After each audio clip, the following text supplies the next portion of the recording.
Is probably one of the best investigators in the country. Kaya impressive ang body of work na talaga.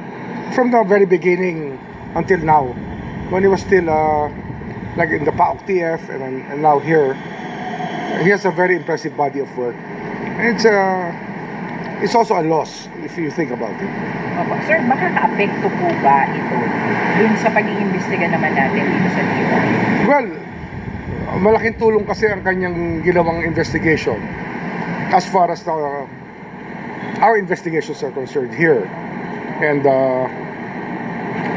it will be missed for sure. We will miss it, yung kanyang skill. Okay. Pero I will still seek advice from him about some things that I have to work out later. Opo.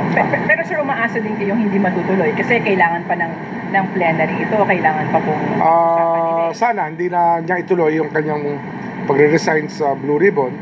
But that's the business of the Senate. It's an independent body. So kapag yung pumanit sa kanya as Blue Ribbon Chair ay mag-request ng maging state witness ang ilang personalities, for example, No, they will have to endorse kasi.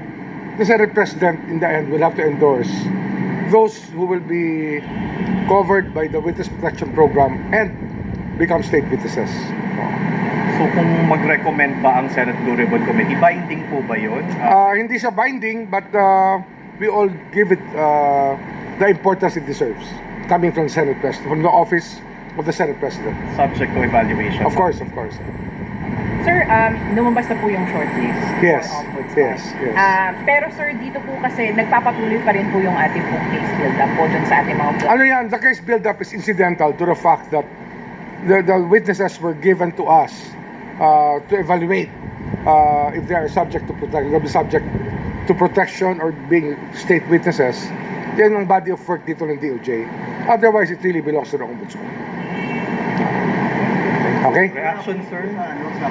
Well, I'll still be reporting for work here for sure. Tomorrow. Kasi marami pa kaming tinatapos. Kaya, tingnan natin how it goes. Sir, update I think the shortlist was submitted already. But that's all I know. Okay? update po sa investigation sa contractors. Wala pa akong update. It's a work